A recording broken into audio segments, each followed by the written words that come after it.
दोस्तों, आज हम गोस्वामी तुलसीदास जी के कवि परिचय के बारे में चर्चा करेंगे। दोस्तों, इनकी रचनाएं भाव पक्ष और कला पक्ष और साहित्य में इनकी क्या स्थान था।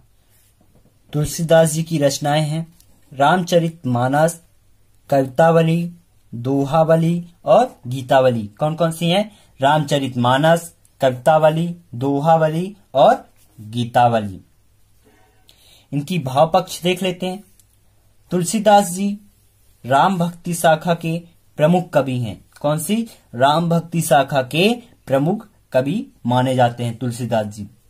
तुलसीदास जी ने रामचरितमानस के द्वारा श्री राम के लोक मंगल और लोक रंजक स्वरूप को प्रतिष्ठित किया है।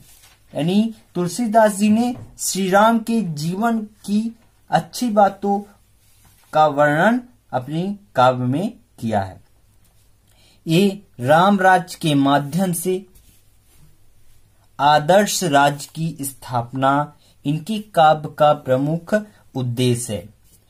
यानी तुलसीदास जी के जो काव्य है उसका उद्देश्य था कि जो श्री राम है उनके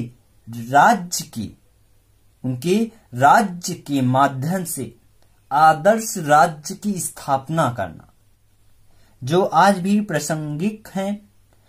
इसी कारण तुलसीदास जी जन जन के मन में बसे हुए हैं। दोस्तों, वो जो इन्होंने आदर्श राज्य की स्थापना की है अपनी काव्य में, वो आज भी प्रासंगिक है, यानी आज भी प्रचलित है। और इसी कारण से तुलसीदास जी जन जन के मन में बसे हुए हैं, यानी सभी लोग के मन में बसे हुए हैं। ठीक है दोस्तों, अब इनकी कला पक्ष देख लेते हैं। इन्होंने अपनी कविताओं में क्या कला की है, तो इनकी भाषाएं देख लेते हैं। भाषा, तुलसीदास जी ने अपने काव्य में ब्रज भाषा तथा अवधी दोनों ही भाषाओं का प्रयोग किया है। यानी तुलसीदास जी ने कौन सी भाषा? ब्रज भाषा और अवधी भाषा दोनों का प्रयोग किया है।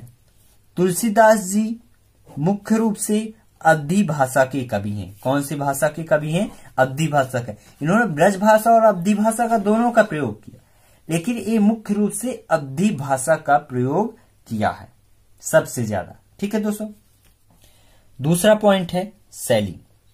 तो तुलसीदास जी ने अपने युग में प्रचलित सभी शैलियों का प्रयोग किया है अपनी रचनाओं में। यानी तुलसीदास जी के समय जो कवि जिन शैलियों का प्रयोग करते थे, जो शैलियों का प्रयोग किए थे उस समय के कवि, उन शैलियों का प्रयोग तुलसीदास जी ने अपने काव्य में किया है। रस, तुलसीदास जी की रचनाओं में श्रृंगार, शांत, वात्सल्य रसों का परिपाक समुचित रूप से हुआ है। कौन कौन सी रसों का? श्रृंगार रस, शांत रस और वात्सल्य रस का प्रयोग इन्होंने बहुत ही अच्छा अपनी काव्य में किया है। साहित्य में स्थान, यानी तुलसीदास जी का साहित्य में क्या स्थान था? गोस्वामी तुलसीदास जी लोक कवि हैं। कैसे कवि हैं? लोक कवि हैं, यानी लोगों के मन के कवि हैं। उनके काव्य में जीने की कला सीखी जा सकती है। यानी उनके जो काव्य की रचना की है, उन्होंने जो काव्य की रचना की है, उस काव्य के माध्यम से हमें जीने की सीख मिल सकती है, यानी हमें अपने जीवन बिताने का सीख मिल सकता है।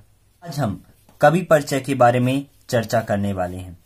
कवि परिचय में केशवदास जी के आज हम कवि परिचय के बारे में जानेंगे।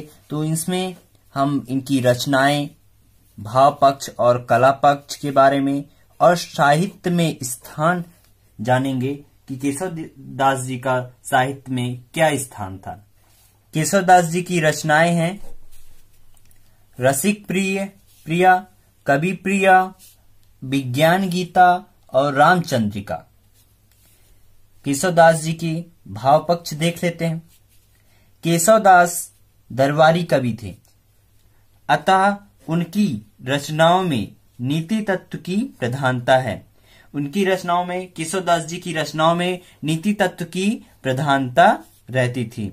इनकी कविता में नैतिक मूल्यों की रक्षा की गई है।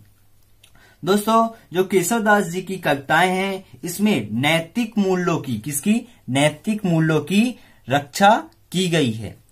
केशवदास की रचनाओं में परिस्थिति के अनुसार रसों की निष्पत्ति हुई है। यानी केशवदास जी की जो रचनाएं हैं, उन्हें परिस्थितियों के अनुसार, यानी उचित जगहों में जिन रसों का प्रयोग करना चाहिए, उन रसों की निष्पत्ति हुई है। यानी उन रसों का प्रयोग अपने कविताओं में, अपनी रचनाओं में केशवदास जी ने किया है। श्रृंगार का वर्णन उत्तम है। यानी जो केशवदास जी की रचनाएं हैं, उसमें श्रृंगार रस का वर्णन सबसे अच्छा हुआ है। यानी सर्वाधिक श्रृंगार रस का वर्णन केशवदास जी की रचनाओं में हुआ है। जो श्रृंगार रस की है, उसमें पता है आपको कि 2 पार्ट होते हैं, एक वियोग और दूसरा संयोग। तो केशवदास जी ने वियोग और संयोग दोनों पक्षों का वर्णन उत्कृष्ट है। यानी केशवदास जी की रचनाओं में वियोग और संयोग रस दोनों पक्षों का, यानी वियोग और संयोग श्रृंगार दोनों पक्षों के का वर्णन बहुत ही अच्छा किया है, यानी मनोहर किया है, यानी बहुत ही अच्छा है। ठीक है दोस्तों, अब हम इनका देख लेते हैं कला पक्ष। कला पक्ष में पहला पॉइंट ले लेते हैं, इनकी भाषा देख लेते हैं। तो भाषा क्या है? केशवदास जी की मुख्य रूप से ब्रज भाषा के कवि के रूप में जाने जाते हैं। यानी केशवदास जी मुख्य रूप से ब्रज भाषा के कवि के रूप में माने जाते हैं। यानी केशवदास जी ब्रज भाषा के कवि माने जाते हैं। कहीं कहीं केशवदास जी के रचनाओं में संस्कृत के प्रभाव दृष्टिगोचर होता है। यानी कहीं कहीं पर केशवदास जी की जो रचनाएं हैं, जो कविताएं हैं, उनमें संस्कृत शब्दों का भी प्रभाव दिखाई देता है। यानी संस्कृत शब्दों का भी इन्होंने अपनी रचनाओं में प्रयोग किया है। दूसरा पॉइंट है शैली। केशवदास जी ने प्रबंध शैली एवं मुक्तक शैली का भी प्रयोग किया है। यानी केशवदास जी जो थे, उन्होंने प्रबंध शैली, कौन सी? प्रबंध शैली और मुक्त शैली का प्रयोग इन्होंने किया है। अलंकार, तीसरा पॉइंट है अलंकार। इनकी कला पक्ष बता रहे हैं दोस्तों। केशवदास जी ने उपमा, रूपक, उत्प्रेक्षा, अतिशयोक्ति आदि अलंकारों का प्रयोग किया है। यानी केशवदास जी ने उपमा, रूपक, उत्प्रेक्षा, अतिशयोक्ति आदि अलंकारों का इन्होंने बहुत ही अच्छा मनोहर प्रयोग किया है अपनी रचनाओं में, अपनी कविताओं में। चौथा पॉइंट है छंद, देख लेते हैं। छंद, इन्होंने दोहा, कविता, सवैया, चौपाई, सोरठा आदि छंदों का भी प्रयोग किया है। यानी इन्होंने अपनी कविताओं में दोहा, कविता, सवैया, चौपाई, सोरठा इन छंदों का बहुत ही मनोहर वर्णन किया है। इन छंदों के द्वारा बहुत ही अच्छा रचनाएं लिखी हैं। तीसरा पॉइंट है अपना साहित्य में स्थान। तो केशवदास जी हिंदी के सर्वश्रेष्ठ आचार्य माने जाते हैं। कहाँ के? हिंदी के सर्वश्रेष्ठ आचार्य माने जाते हैं। यानी हिंदी साहित्य में इनका बहुत ही अच्छा स्थान था। इन्हें हिंदी के सर्वश्रेष्ठ आचार्य यानी सबसे अच्छा आचार्य माना जाता है। दोस्तों, आज हम कबीरदास जी के कवि परिचय के बारे में चर्चा करेंगे। कबीरदास जी की रचनाएं हैं साखी, सबद और रैमून। कौन कौन सी हैं? साखी, सबद और रैमून। इनकी भाव पक्ष देख लेते हैं। कबीर निर्गुण ब्रह्म के उपासक थे। कौन से? निर्गुण ब्रह्म के उपासक थे। कबीर शास्त्रीय ज्ञान की अपेक्षा अनुभव को महत्व देते थे। कौन से ज्ञान को? शास्त्रीय ज्ञान की अपेक्षा अनुभव को महत्व देते थे, यानी अनुभव को ज्यादा महत्व वो देते थे। उन्होंने माना कि ब्रह्म एक है, जो कुछ भी दृश्य है वह माया है और मिथ्या है। ठीक है दोस्तों, उन्होंने माया का मानवीकरण कर उसे कंचन और कामिनी का पर्याय माना है। किसको? माया का मानवीकरण करके उन्होंने कंचन और कामिनी का पर्याय माना है। ठीक है दोस्तों, उनका ईश्वर निर्विकार है और अरूप है। उनका जो ईश्वर है वह निर्विकार है और अरूप है, यानी उसका कोई भी रूप नहीं है। उसे अवतार में प्रतिष्ठित न कर उन्होंने प्रतीकों में स्थापित किया है। ठीक है दोस्तों, कबीरदास जी की कला पक्ष देख लेते हैं। भाषा, कबीर की भाषा पूर्वी जनपद की भाषा है। कौन सी? पूर्वी जनपद की भाषा का प्रयोग इन्होंने अपनी कविताओं में किया है। इसे साधु ककड़ी भाषा भी कहा गया है। इनकी भाषा में ब्रज, अवधी, राजस्थानी तथा पंजाबी के अतिरिक्त अरबी और फारसी के शब्दों का भी प्रयोग हुआ है। कौन कौन से भाषा? ब्रज भाषा, अवधी, राजस्थानी और पंजाबी। इन भाषाओं का तो इन्होंने बहुत ही अच्छा प्रयोग किया है और इसके अतिरिक्त इन्होंने अरबी और फारसी शब्दों का भी प्रयोग किया है, यानी अरबी और फारसी शब्दों का कम प्रयोग किया है। ठीक है दोस्तों, अब शैली देख लेते हैं। शैली की दृष्टि से इन्होंने मुक्तक काव्य की शैली में रचना की है। कौन सी?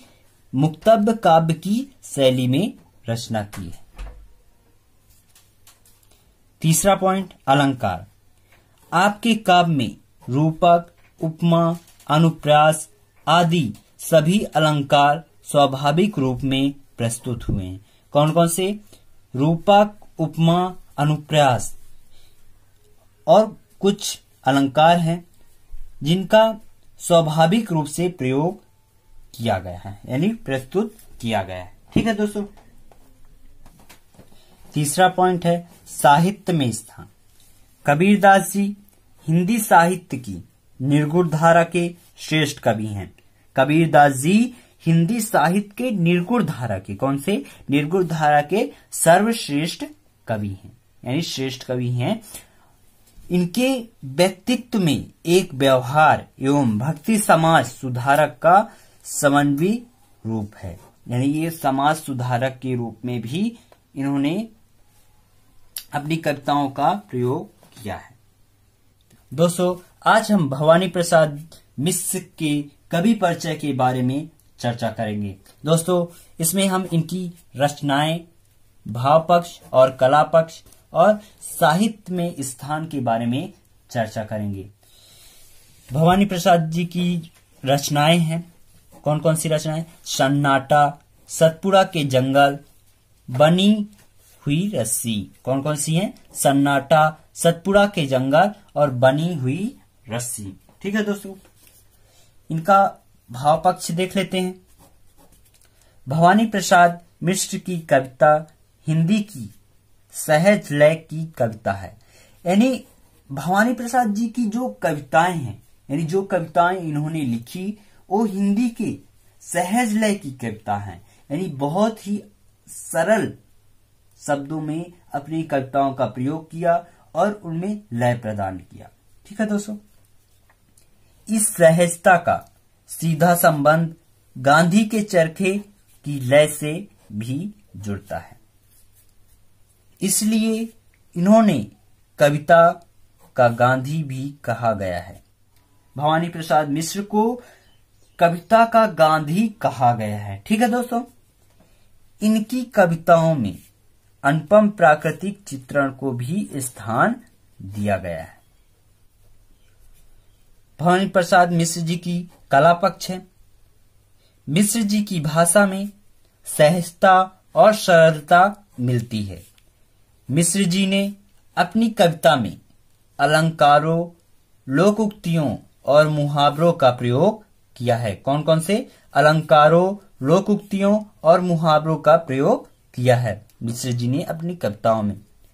अनेक प्रतीकों के माध्यम से नए नए विचारों को समझने का कार्य किया है।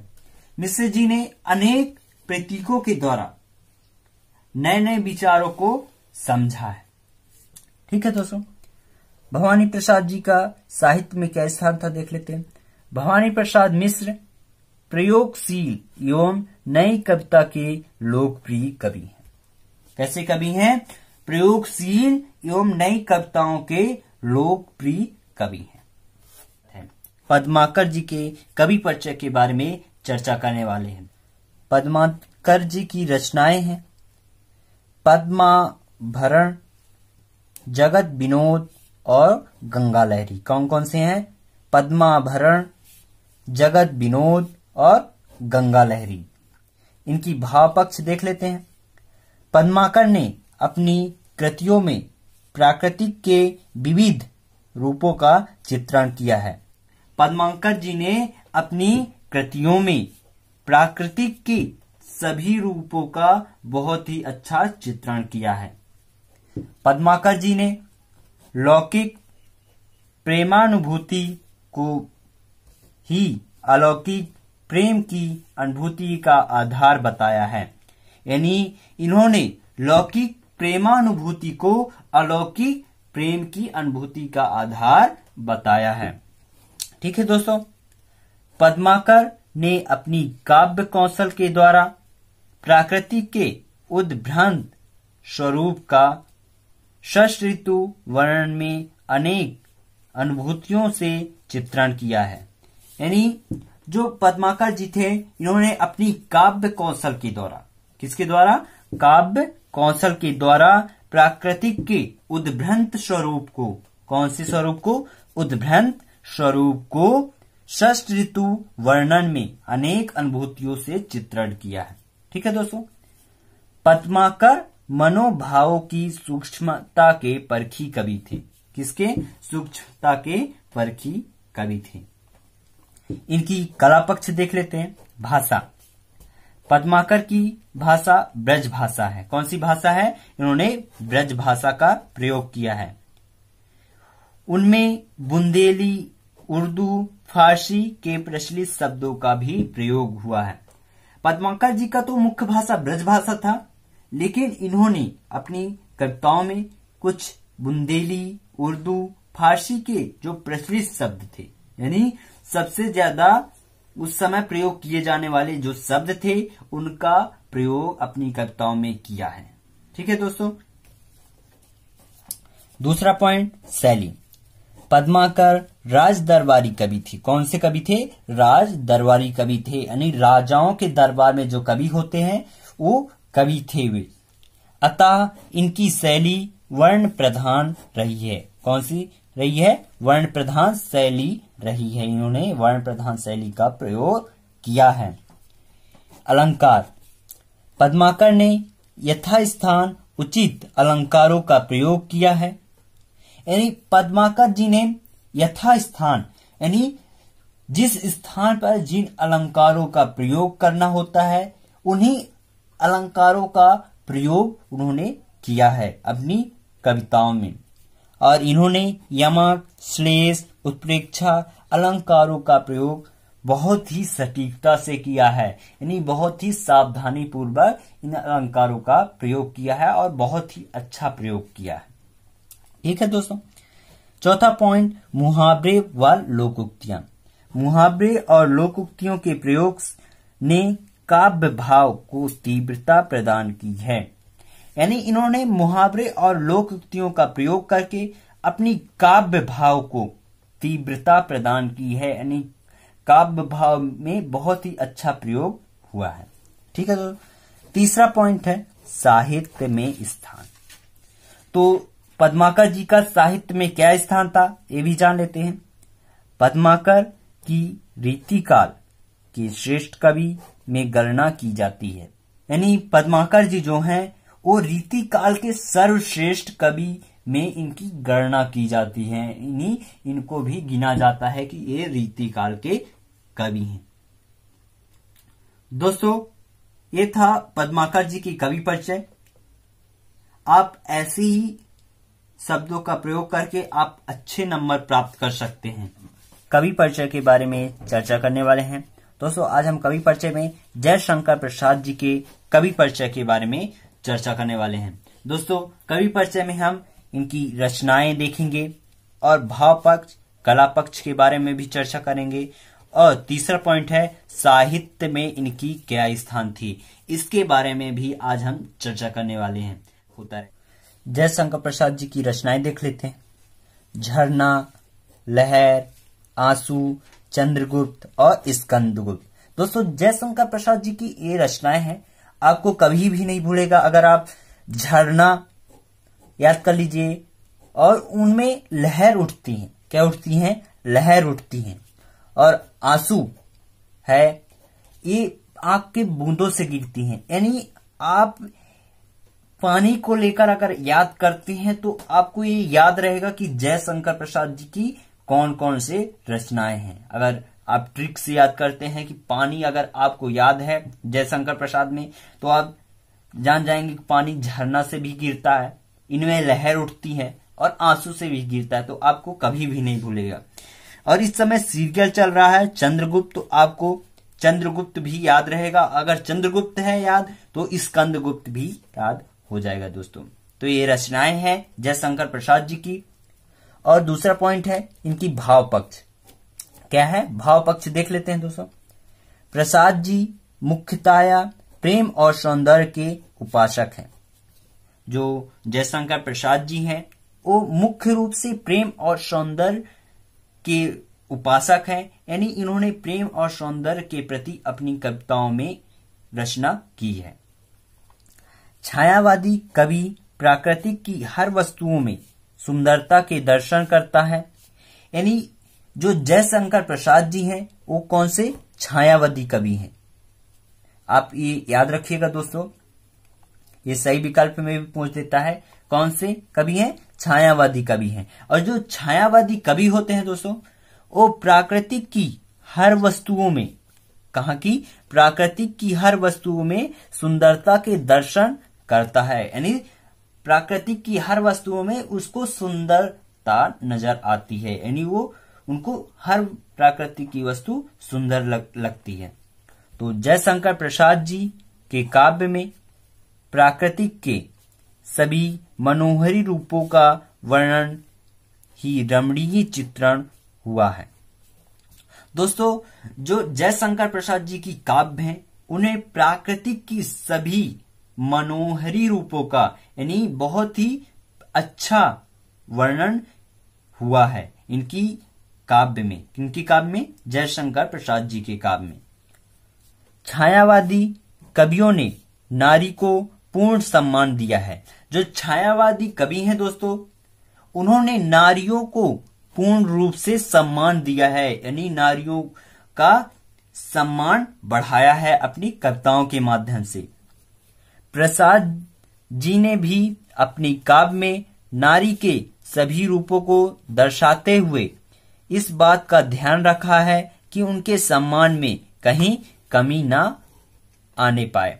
यानी प्रसाद जी, जो जयशंकर प्रसाद जी हैं, उन्होंने अपने काव्य में जो उन्होंने काव्य लिखा, कविताएं लिखी, उनमें नारी के सभी रूप को दर्शाया है। नारी के सभी रूप को दर्शाया है और उन्होंने ये भी ध्यान रखा है कि उनके सम्मान में कोई भी बात छूट ना जाए। यानी जो उस समय के कवि थे उन्होंने नारियों को का सम्मान किया है अपनी कविताओं में, तो इन्होंने भी अपनी कविताओं में सम्मान किया है नारी का, और उनकी सम्मान में कुछ कमी ना आ जाए, इन बातों को भी जयशंकर प्रसाद जी ने ध्यान रखा है। कला पक्ष। कला पक्ष का पहला पॉइंट है भाषा। देख लेते हैं। जयशंकर प्रसाद जी की भाषा में सहज प्रवाह तथा काव्य सौंदर्य है। यानी जयशंकर प्रसाद जी की जो भाषा है वो सहज प्रवाह है, यानी बहुत ही अच्छी भाषा है और काव्य सौंदर्य है। यानी काव्य में बहुत ही अच्छा सौंदर्य दिखाई देता है, यानी बहुत ही अच्छा पढ़ने में है। दूसरा पॉइंट, अलंकार। रूपक, उपमा, उत्प्रेक्षा, संदेह, विरोधाभास आदि अलंकारों के साथ साथ मानवीकरण सफल प्रयोग उन्होंने किया है। दोस्तों, जो इन्होंने रूपक, उपमा, उत्प्रेक्षा, संदेह, विरोधाभास इन अलंकारों का, और भी अलंकार है, इन अलंकारों का सबसे ज्यादा प्रयोग किया है और इसके साथ साथ मानवीकरण का भी बहुत अच्छा प्रयोग किया है। तीसरा पॉइंट, छंद। जयशंकर प्रसाद जी ने अपनी काव्य में परंपरागत यानी जो चलती हुई पीढ़ी यानी जो चल रही थी उस समय की छंद, यानी परंपरागत जो चल रही थी उस समय की छंदों उनको लिखकर मौलिकता का परिचय दिया है। यानी जो उस समय छंदों का प्रयोग हो रहा था उनका प्रयोग करके मौलिकता का परिचय उन्होंने दिया है। तीसरा पॉइंट है साहित्य में स्थान। तो देख लेते हैं, हिंदी के छायावादी कवियों में प्रसाद जी का प्रमुख स्थान है। जो हिंदी है उनमें जो छायावादी कवि थे, जो हिंदी के छायावादी कवि थे, उनमें जयशंकर प्रसाद जी का बहुत ही अच्छा स्थान था, यानी बहुत ही सम्मानदायक स्थान था जयशंकर प्रसाद जी का। दोस्तों, आज हम कवि परिचय के बारे में चर्चा करने वाले हैं। आज हम कवि परिचय में बालकृष्ण शर्मा नवीन जी के कवि परिचय के बारे में बताएंगे। इनमें हम इनकी रचनाएं, भाव पक्ष और कला पक्ष और साहित्य में स्थान के बारे में चर्चा करने वाले हैं। तो बालकृष्ण शर्मा नवीन की रचनाएं देख लेते हैं। दोस्तों, इनकी रचनाएं हैं उर्मिला, रश्मि रेखा और कुमकुम। कौन कौन सी हैं? उर्मिला, रश्मि रेखा और कुमकुम। इनकी भाव पक्ष देख लेते हैं। भाव पक्ष है, बालकृष्ण शर्मा जी की कविताओं में देश प्रेम की भावना उत्कृष्ट रूप से उजागर हुई है। यानी जो बालकृष्ण शर्मा जी हैं, इनकी कविताओं में रचनाओं में देश प्रेम की भावना उत्कृष्ट रूप से उजागर हुई है। यानी इन्होंने अपनी कविताओं में देश प्रेम की भावना को लेकर बहुत ही अच्छी कविताएं लिखी हैं। नवीन जी की कविताओं में स्वतंत्रता संग्राम के दौर में भोगे हुए अनुभव जीवंत हैं और उनमें उपजे जागृति के स्वर भी मुखर हैं। यानी जो नवीन जी हैं, इन्होंने अपनी कविताओं में जो स्वतंत्रता संग्राम का समय चल रहा था उसके दौरान उन्होंने जो भोगा यानी जो देखा और जो महसूस किया, जिन अनुभव को महसूस किया अपनी जीवन को लेकर, उनको अपनी कविताओं के माध्यम से स्वर प्रदान किया है। ठीक है दोस्तों, अब हम इनकी कला पक्ष देख लेते हैं। कला पक्ष का पहला पॉइंट है भाषा। इनकी भाषा कौन सी थी? नवीन जी की तत्सम शब्द प्रधान भावानुकूल भाषा थी। कौन सी? तत्सम शब्द प्रधान। कौन सी? तत्सम शब्द प्रधान भावानुकूल भाषा थी, यानी भाव के अनुसार भाषा इन्होंने प्रयोग किया। कौन सी? तत्सम शब्दों का। ठीक है दोस्तों, दूसरा पॉइंट है शैली। इनकी शैली ओजपूर्ण एवं प्रबंध है। इनकी छंद देख लेते हैं। इन्होंने कौन कौन से छंदों का प्रयोग किया? तो भावों के अनुकूल छंद योजना उत्कृष्ट बन पड़ी है। दोस्तों, इन्होंने अपनी कविताओं में भाव के अनुसार यानी समय के अनुसार जो उन्होंने शब्दों का प्रयोग किया, उनके अनुसार छंद योजना बहुत ही अच्छी बन पड़ी है। ठीक है दोस्तों, चौथा पॉइंट है रस। तो श्रृंगार तथा वीर रस का परिपाक इनकी रचनाओं में पाया जाता है। यानी दोस्तों, इन्होंने श्रृंगार रस और वीर रस का प्रयोग बहुत ही अच्छा किया है अपनी कविताओं में और इन रसों का प्रयोग करके अपनी कविताओं को बहुत ही अच्छा स्वर प्रदान किया है। दोस्तों, तीसरा पॉइंट है साहित्य में स्थान। तो हिंदी को राष्ट्रभाषा का स्थान दिलाने के लिए इन्होंने महत्वपूर्ण प्रयास किया है। दोस्तों, जो हिंदी भाषा है इसको राष्ट्रभाषा का स्थान दिलाने के लिए यानी राष्ट्रभाषा में लाने के लिए इन्होंने बहुत ही महत्वपूर्ण योगदान दिया है। यानी इन्होंने इनके प्रयासों के द्वारा ही राष्ट्रभाषा में हिंदी को लिया गया है। दोस्तों, ऐसे ही कई हमने कवि परिचय बताया है। आप हमारे चैनल के प्लेलिस्ट में जाके कई कवि परिचय पढ़ सकते हैं जो आपकी परीक्षा की दृष्टि से बहुत ही इम्पोर्टेंट हो सकते हैं। दोस्तों, धन्यवाद।